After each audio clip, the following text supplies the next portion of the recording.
Hall of Fame boxing analyst Al Bernstein right here.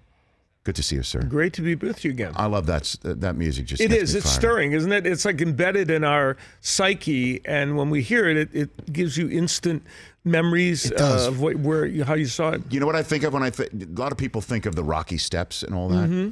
Do you have the beginning, the first gong of the music? Have it ready. It's such an. I love having this conversation with you because I know you're a big pop culture guy too. When spoiler alert. In the first Rocky, which is the best Rocky. I don't want to hear anything else, okay? None of the other Rockies were in the hunt, to use the football phrase, for an Oscar. That's true. Would you agree? Yeah, I agree. First Rocky, movie. best Rocky. Number one, yeah, for Okay, sure. okay. Though I was a number 5, and I did add exponentially to it. But still... I didn't mean to step in it, Al. No, Rocky number 1 is the best. Without you, Rocky 5 wouldn't have been. I felt I carried the movie for my 3 minutes. No, but when Rocky wasn't going to fight because Adrian, it was a love story, and Adrian didn't want him to get hurt, right. And he wanted to do right by his love because Rocky's a love story. It's not a Essentially, sports movie. It's a love story. Good point. Carl Weathers told us this. He agreed when he was on this show. Yeah. When she asked him, what he basically says, "What's up?" And she says, "Let me tell you something." He leans over and she just says, "Win." Yeah. And that's when this music plays. I'm getting goosebumps. That's part 2, though. That's in 2, though, Rich. Is that in 2? Yes. That's in 2 because she That's why gets that sick 2 with is their my kid. favorite. Jeez. He And wins. then, Boy, I just totally undercut my whole argument. Yeah. We got you now. I'm Jeez. 2. Darn it. That wasn't in 1? No, that's 2 when she's in bed. And 4, Adrian tells Rocky he can't win, Yeah. which makes him go to Russia to train even harder. And then she shows up, and then he wins. And he breaks Drago. She's better than the Godfather anyway. Luckily, we live in a time where facts don't matter, so don't worry about it. It doesn't matter, Rich. Damn it. I thought that was Rocky 1. Still the she best gets Rocky. sick in 2. Yeah. Oh, win. Then I hear that music. Rocky 1 was an extraordinary movie. It was. Has anybody ever, and you're the perfect person to ask this, as a Hall of Fame boxing analyst, has anybody ever eaten lightning and crab thunder in real life? Al Bernstein. Not to the best of my knowledge, but I'll tell you what, I'm going to investigate that for you. And Look into it. The next time I'm back on, I'll give you a full report on that. Is that what Wilder was telling Fury at the weigh-in that went a little sideways? Yes. That's what he's eating and crapping, basically. Yeah. So that was, That's not what that was about. They're colorful. This was something else, this weigh-in.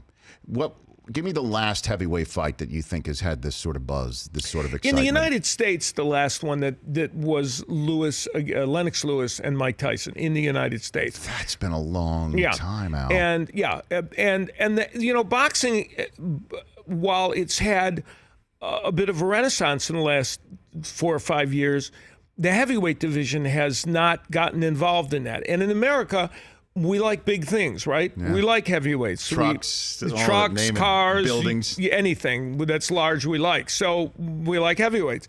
And the heavyweight division has begun to really, create some excitement and some interest in the last couple of years. And so this is kind of the next logical extension of that, with Tyson Fury coming over from across the pond, a fighter that the casual boxing fan knows who he is because he beat Vladimir Klitschko for the lineal title. In front of like 100,000 people, right? Yes, and with this, plus all the excitement that Anthony Joshua is creating, we were there to do his several of his fights in front of 90,000 people in Wembley Stadium. I mean, it's extraordinary.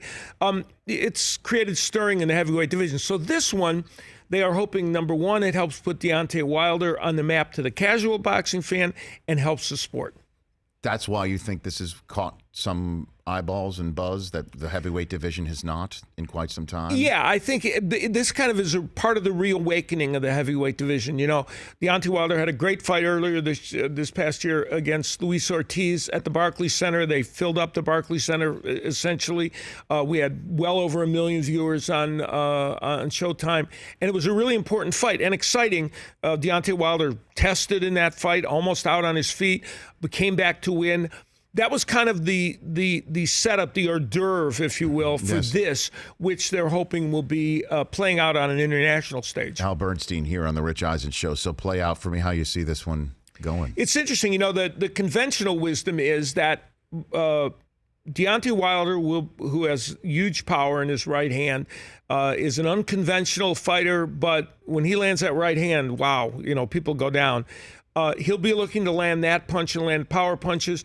Tyson Fury, who is coming back off, has only had 2 fights since his long layoff due to mental illness and drug problems. He's hoping to decompress every round, win round by round, and at the end of the day, get his hand raised with a 12-round decision. 6'9", 257 pounds. And by the way, that's absurd. Yeah, and by the way, he's the first fighter that Wilder has fought who's taller than Wilder, who's 6'7". 6'7". Yeah, so that's an interesting. That's a stat that I think could play an important role in this fight. Plus, they're in their 30s, so these are grown-ass men. Yeah, getting exactly. in the ring too.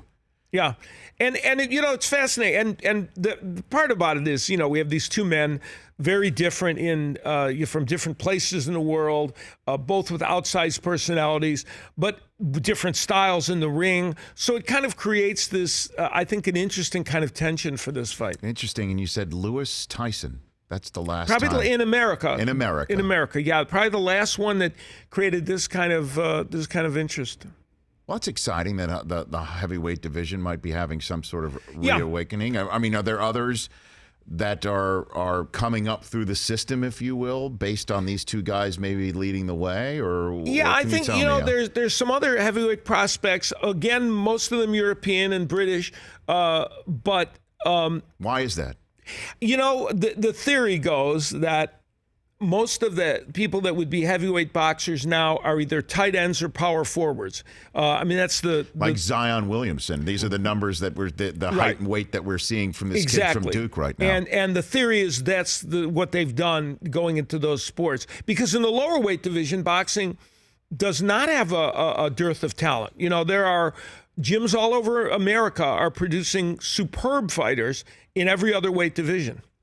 So in London, there are no tight ends or power forwards. Precisely, and so hey, that's too big for their football. For their football, that's my story, and I'm sticking to it, Rich. Well, I mean, it kind of does make sense. But in a way, it's a simplistic viewpoint, but it is part of the story.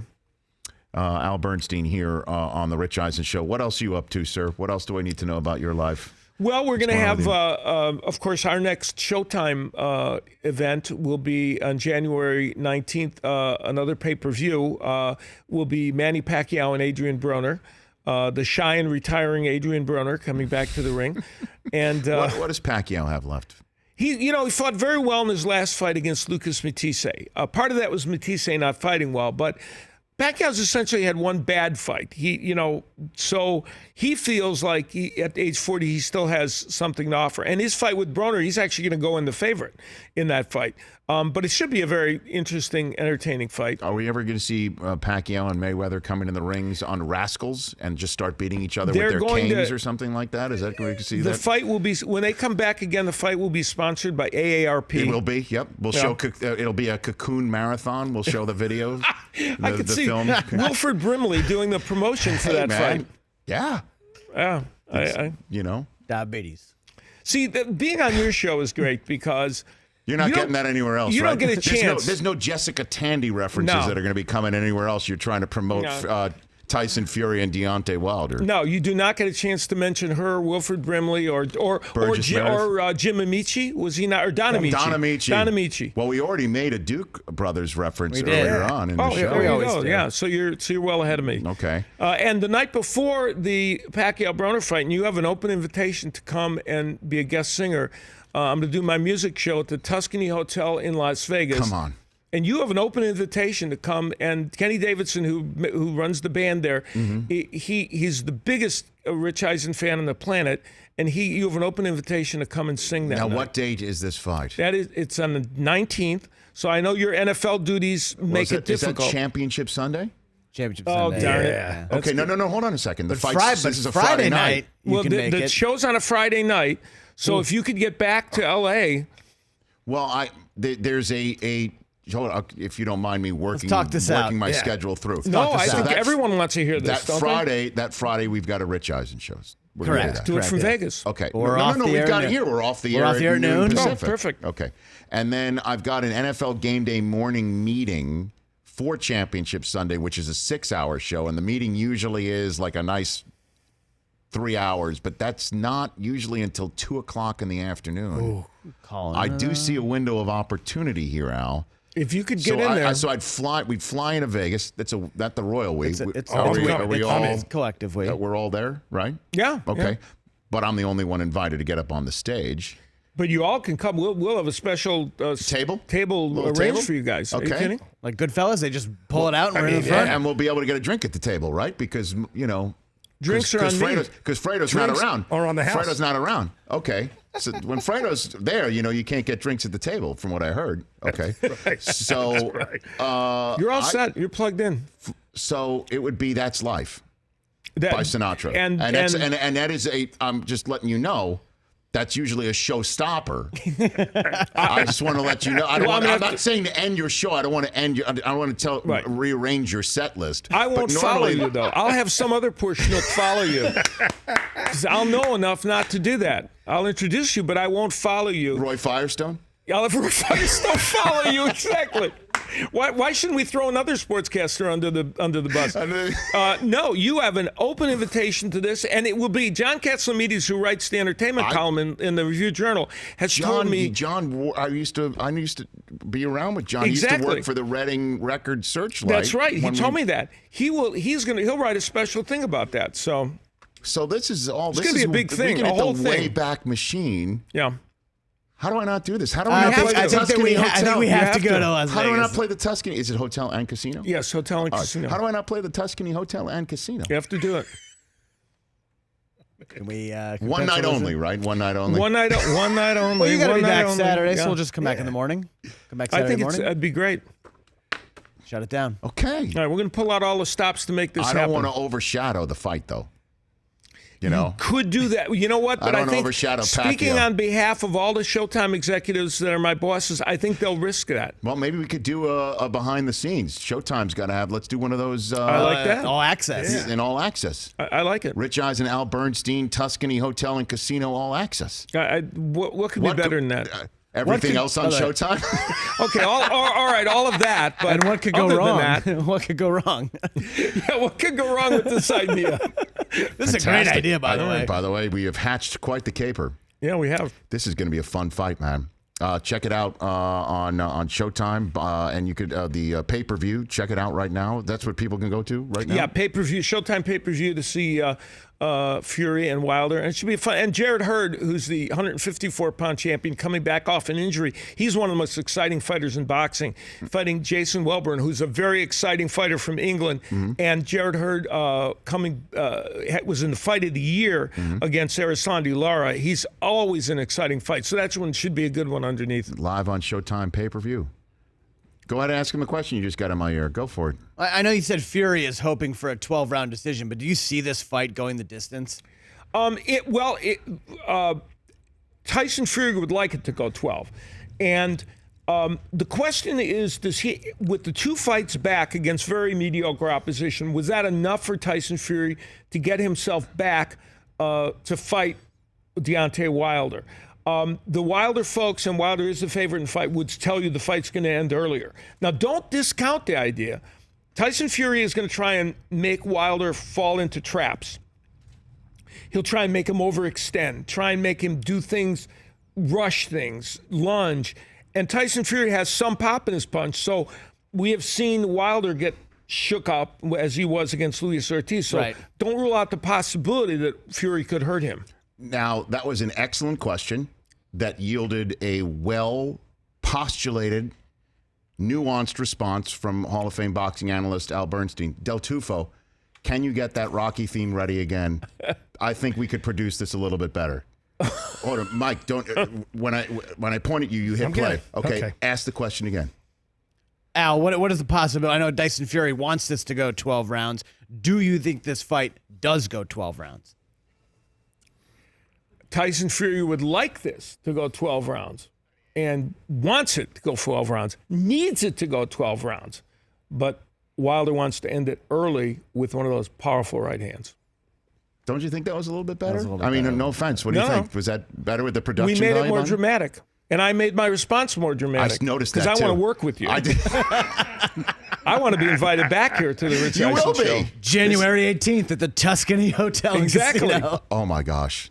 It's going to be an epic night. And how many piece band is there behind you? That's a real good- Three-piece, but we'll also have I always get a saxophonist, Rob Stone, who's the best saxophone player in Las Vegas, will be backing us as well. And he'll accent your song extreme. That song cries out for saxophone, and he will accentuate it very well, and he'll be thrilled that he's That's going to get to life. play with you. That's life. Yes. Oh my gosh. In the meantime, check out this great fight. I got down him at Staples excited, don't Center. I? Well, I can't he's wait. thinking about it. Okay, hold on a minute. Let me think about it. Here we go. Let me think about it. You got that song one more time, Mike? Here, let me just. I was queuing up something else. I'm Hold on. pondering about it. Hold on a minute. Let me think about it. Should I do it? Should I not do it? I have no idea. Mike Del Tufo has already set it up. Can you do it? Okay. You know what? Rich Eisen. I've got NFL Game Day Morning Championship Sunday. It's a huge show. It's The 6 hours Tuscany long. That's Hotel. Sunday. And Casino. But the show meeting's not till 2 o'clock the next day. This, by the way, this wasn't in any of the Rockies. No, this. But that Friday night, I can get on stage with Al Bernstein at the Tuscany Hotel and Casino. And Rob Stone. Rob Stone on the sax. And get up there and mic drop. That's life to an unsuspecting Las Vegas, Nevada audience. How do I not do it? You have to. I'm going to go up on that stage and take that Sinatra microphone and eat lightning and crap thunder. Thanks for coming on, Al. Good to be here. Al Bernstein, everybody. The Rich Eisen Show, weekdays at noon Eastern on Audience.